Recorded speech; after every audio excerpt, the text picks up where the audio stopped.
So, ladies and gentlemen, I would like to recant a story that Gene Jameson told me.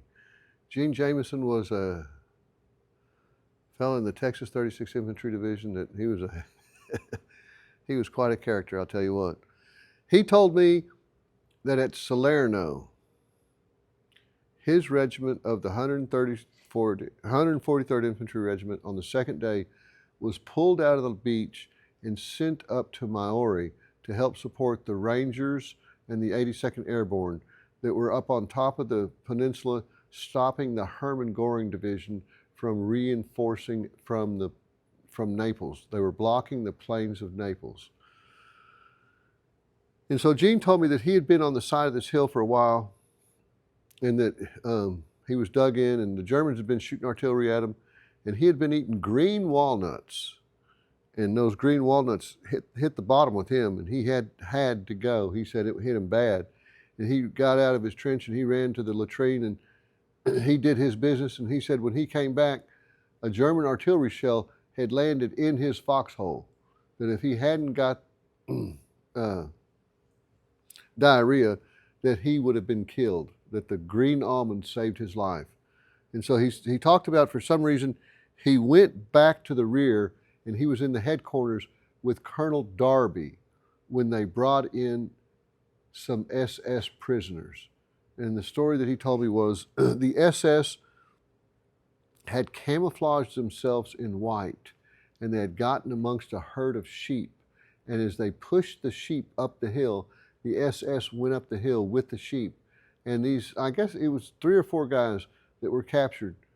And Gene told me that they brought him in, and the German, he said they were tall, lanky, good-looking young kids, and they were pretty arrogant. He said they were smarting off, and he said they wouldn't show Colonel Darby any respect. And he said, that's not the right thing to do. You better respect Colonel Darby.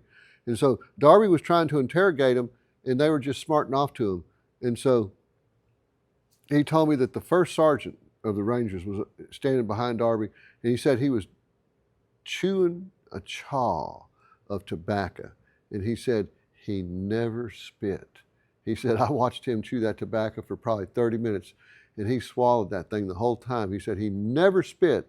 If you've ever chewed tobacco, you know what that means. In any event, he said that Colonel Darby got mad at these SS soldiers, and he told that first sergeant, he said, Sergeant, take these prisoners back to Maori and be back here in 10 minutes. He said, Gene told me, he said, well, hell, Maori was an hour away. And the first sergeant came back in about 5 minutes without those prisoners. So kind of obvious what happened. Moral of the story is don't smart off to the colonel that captures you. Lest we forget World War II Museum. 2 SS soldiers, tanker, tropical, with his German wartime cigarettes.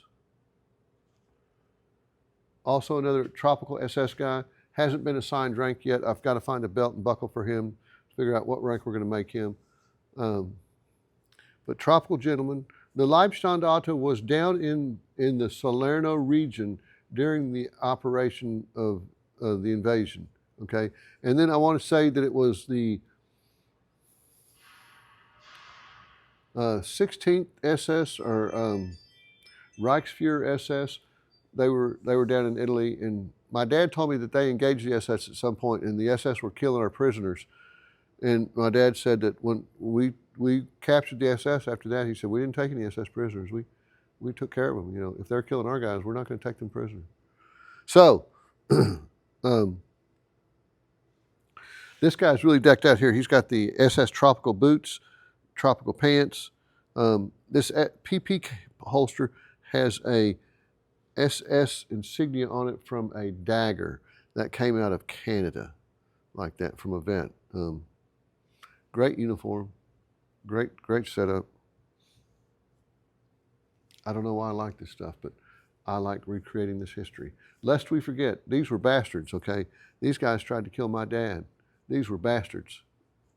So, signing off from the Lest We Forget World War II Museum. God bless America.